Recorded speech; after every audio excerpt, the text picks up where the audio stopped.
Smoking causes cancer. ধূমপান ক্যান্সারের কারণ।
নিহার, তোদের গ্রামের বাড়ি অত বড় পুজোটা বন্ধ হয়ে গেল কেন রে?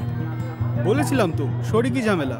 জাস্ট নিজেদের মধ্যে ঝামেলা করে অত বড় একটা পুজো বন্ধ করে দিলি। একটা পুজো ম্যানেজ করা কত বড় একটা ঝামেলা কি করে বোঝাই বলতো ওদের। অবশ্য আমাকে বেশি চাপ নিতে হতো না, যা করতো বড়রাই করতো। বাট যে আনন্দটা হতো সেটা নিশ্চয়ই এখন মিস করিস। সে তো মিস করি। মহালয়ার পর থেকে বাড়িতে একটা অন্যরকম গন্ধ ভাসতো। বছরে আমার কতগুলো জামা হতো জানিস ছোটবেলায়? কটা? তাও মিনিমাম 20টা। সারা বছর পরে শেষ করতে পারতাম না। আচ্ছা, আমরা যেবার তোদের বাড়ির পুজোয় গেছিলাম সেটাই বোধহয় শেষবারে পুজো, তাই না? না, ওটা শেষ নয়, তারপর আরেকবার হয়েছিল। তবে আগের বার থেকে ধীরে ধীরে ঝামেলাগুলো বড় হতে শুরু করে।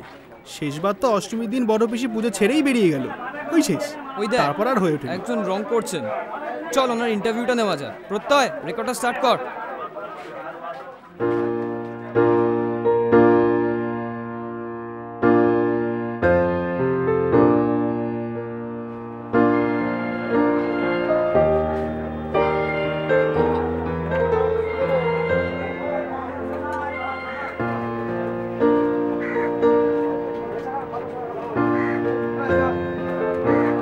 আমরা এখন কথা বলবো কুমারটুলির শিল্পী শ্রী যতীন পালের সাথে। নমস্কার যতীন বাবু। নমস্কার। আচ্ছা, আপনি প্রতিমা গড়ার কাছে কতদিন যুক্ত আছেন? আমার 45 বছর হয়ে গেল। 45 বছর? তা আপনি প্রতি বছর কতগুলো করে প্রতিমা বানান? প্রতিমা বানানো বলতে ওই 20, 25, 30 এরকম হয়। 20, 25, 30। তো আপনার হাতে তো প্রচুর প্রতিমা প্রাণ পেয়েছে তার মানে। আচ্ছা, তো আপনারা যে কেবল প্রতিমা গড়েন, তো এতে আপনাদের সংসার ভালোভাবে চলে? সংসার আগে চলতো, এখন আর চলছে। কেন জানতে পারি? জিনিসপত্র যা প্রচুর দাম বেড়েছে, সেই জন্য কাস্টমারের কাছে দাম পেতে পারছি না আমরা। আর লেবার চার্জ প্রচুর বেড়ে গেছে, আর অল মেটেরিয়ালসের দাম বেড়ে গেছে। সব মেটেরিয়ালসের দাম বাড়াচ্ছে। অল জিনিসের দাম বাড়াতে আমরা বেরোচ্ছি না। আচ্ছা, লভ্যাংশ আমাদের অনেক কমে গেছে। এখন ওই 12 মাস কাজ চলে, সেইভাবে চলছে। 12 মাসই কাজ চলে আপনাদের? হ্যাঁ, মোটামুটি কিছু কিছু কাজ জানা আছে, সেগুলো সেইটা গড় সিজনের কাজ। এগুলো মানে এটা তো সিজন বলি আমাকে, দুর্গা, কালী, জগদ্ধাত্রী, এটাকে সিজন, বড় সিজন। সরস্বতী যৎকার আয় তৎকার ব্যয়, সরস্বতী।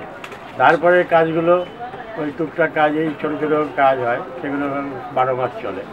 ওই 12 মাস সেই কাজগুলো চলে। আচ্ছা, তার মানে আপনারা সব ধরনের প্রতিমা গড়ার সঙ্গেই যুক্ত আছেন? হ্যাঁ।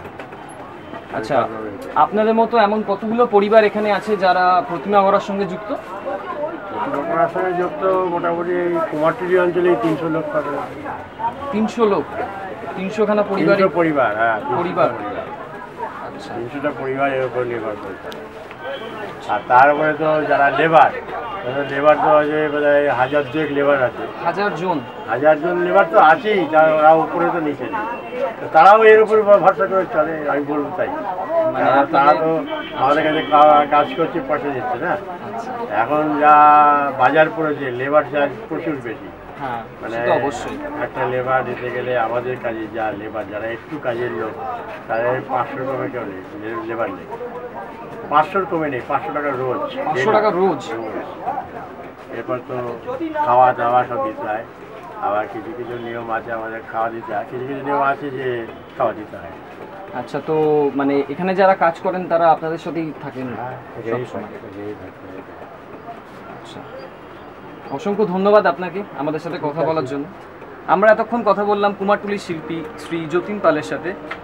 এবার আমরা দেখব কুমারটুলির পাড়ায় পাড়ায় কিভাবে প্রতিমারা সেজে উঠেছে।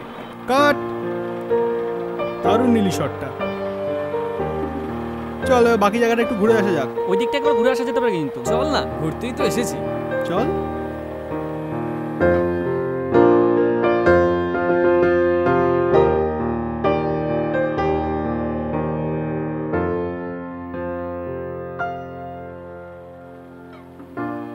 আচ্ছা, এই যে ঠাকুরগুলো এইভাবে নগ্ন অবস্থায় রাস্তায় দাঁড়িয়ে থাকে, লজ্জা লাগে না? কি উদ্ভট প্রশ্ন। লজ্জা লাগবে কেন?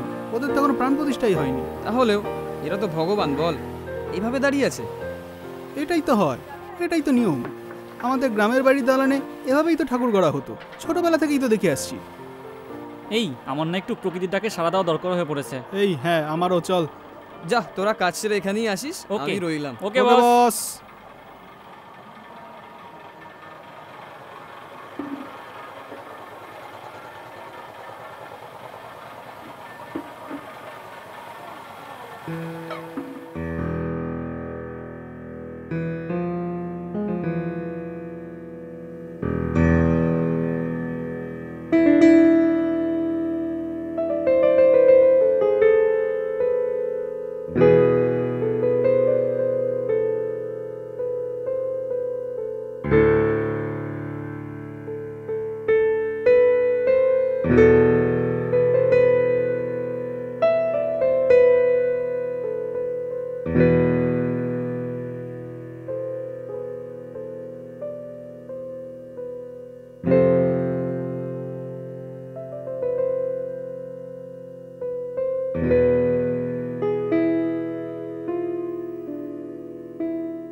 কিরে, কলা ঠাকুর দেখলি? এখন থেকে ঠাকুর দেখা শুরু হয়ে গেছে, কি বল?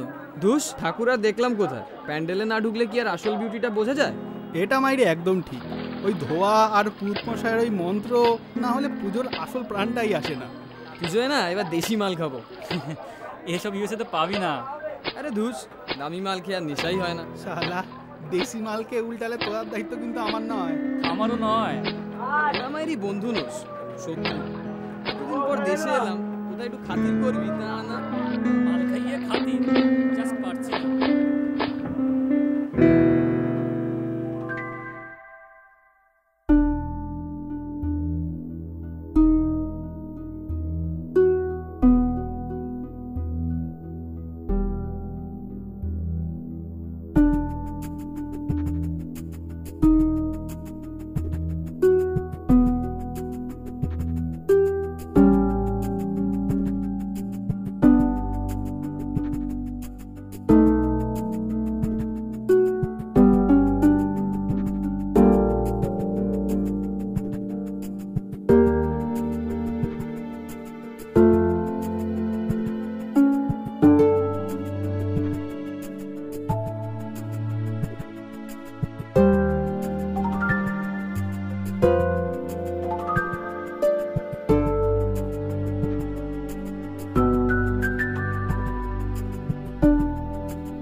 हरि देवी नारायणि नमस्तुते सर्वस्वरूपे सर्वेशे सर्वशक्ते समान्विते भयेद्भो त्राहि नो देवी दुर्गे देवी नमस्तुते जय मा दुर्गे दुर्गतिनाशिनी त्राहि दुर्गं प्रसीद भगवत्तम्य प्रसीद भक्तवत्सले प्रसादं कुरु मे देवी दुर्गे देवी नमोस्तुते।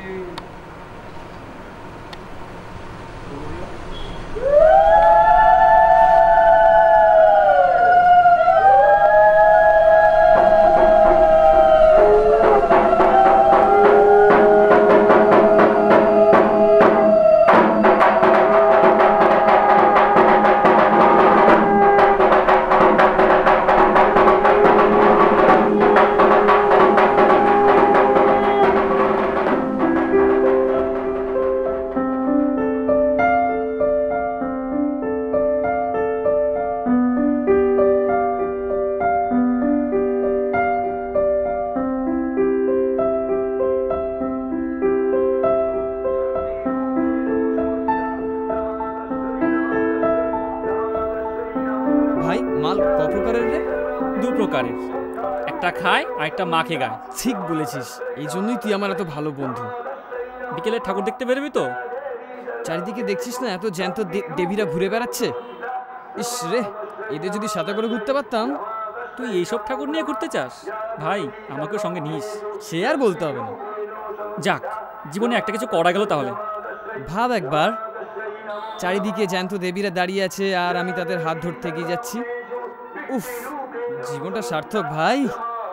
আমার মনে হচ্ছে মরার পর নিশ্চয়ই তিন নরকে যাবি। আর যতদিন বেঁচে আছিস এই দেবীদের বাবা মারা সেও তোর হাগর ভেঙে 10 দিন ভাসিয়ে দেবে। কেন? হাত ধরছি তো, খারাপ কি করলাম? এইভাবে মাটির ঠাকুরই ধরা যায়, জ্যান্ত ঠাকুর আর এইভাবে ধরে দেখা দেখি সারা পাড়ায় এসে পেদিল লাল করে দিয়ে যাবে। ধুস, এইভাবে খুব মুশকিল। মানুষ না বড় হিপোক্রিট টাইপের। ভগবানের কাছে ঘুরঘুর করলে দোষ নেই, মানুষের কাছে ঘুরলেই দোষ। তুই মায়েরদের খাবে বুঝতে পারছি, তার আগে একটা সিগারেট খেয়ে নি। ধুস, ফাঁকা। এই আমার জন্য একটা আনিস। তোর দেবীদের বল।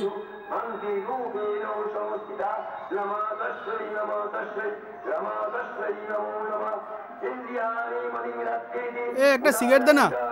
যা দেবীর বল, আমার কাছে নেই।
কিরে আজ ট্র্যাডিশনাল লুক নাকি?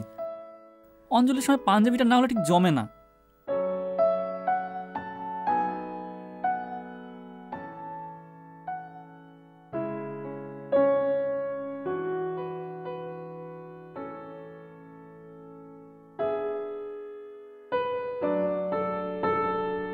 নিরানব্বইটা প্যান্ডেল হয়ে গেল, আরেকটা চাই।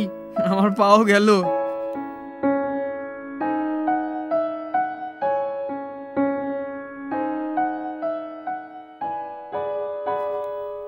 চা খেলে হতো। রাত 12টার সময় চা?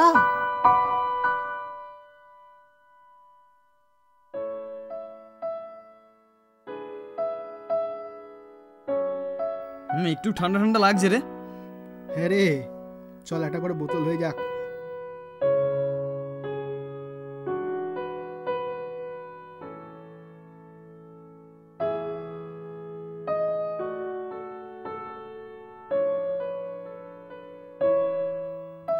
বলো দুর্গা মাই কি জয়।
পুজো শেষ, নিহারটাও দিল্লি চলে গেল, তোরাও কাল ইউএস ব্যাক করছিস। আবার একা একা সারাটা বছর কাটাতে হবে। প্রচণ্ড একটা ঝড়ের পর যেমন চারিদিকটা শান্ত হয়ে যায়, তেমন হয়ে আছে চারপাশটা। পুজোর এই ব্যাপারটাই না আমার খুব অদ্ভুত লাগে, জানিস তো। কত পয়সা খরচ করে, কত আনন্দ করার প্ল্যান করে পুজোটা করি, কিন্তু শেষে গিয়ে সব থেকে বেশি দুঃখ হয়। পুজোর নিয়মটাই হয়তো তাই। তোদের ফ্লাইট কাল কটায়? জানি না, তবে যত তাড়াতাড়ি এখান থেকে চলে যেতে পারি ততই ভালো। প্রায় 10 বছর পর কলকাতায় এলাম। লাস্ট 4 ইয়ার্স তো ইউএসএতেই ছিলাম। খুব এনজয় করেছি কদিন, কিন্তু এই ঘাটে এসে এই ফাঁকা কাঠামোগুলোর কাদামাখা অবস্থা দেখে না কান্না পেয়ে যাচ্ছে। তোর পক্ষে স্বাভাবিক, আমরা কলকাতার লোকেরা দেখে দেখে অভ্যস্ত। আমরা পুজোর আগে মাকে কত যত্ন করে করি, আর পুজো শেষ হয়ে গেলে ধাক্কা মেরে জলে ফেলে দিই। তারপর ওই জলের মধ্যে মায়ের গা থেকে যখন মাংসগুলো খুলে কঙ্কাল বেরিয়ে পড়ে, তার ওপর আবার মাকে করি। রিকনস্ট্রাকশন সূর্য। ইউএসএতে বাবার এক কলিগের বাড়িতে মাইকেল অ্যাঞ্জেলো ডেভিডের একটা স্ট্যাচু রাখা আছে, জানিস? স্ট্যাচুটার সামনেটা যতটা সুন্দরভাবে করা, পেছনটা তত যত্ন করে করা। কিন্তু ভাসানের সময় দেখলাম এখানে মা দুর্গা বা অন্যান্য ঠাকুরগুলোর পেছনে খুবই করুণ অবস্থা। ভালোভাবে না করুক, কিন্তু কিছু দিয়ে তো একটা আড়াল করে রাখা যেতে পারে, মা বলে পুজো করছি যখন। দেখ, তুই যেটা বলছিস সেটা যে করা যায় না তা তো নয়, কিন্তু আমরা করি না। কেন করি না সেই প্রশ্নের উত্তর পাওয়া খুবই মুশকিল, বুঝলি? সেটাই, ভগবানের কি ইচ্ছা কে জানে।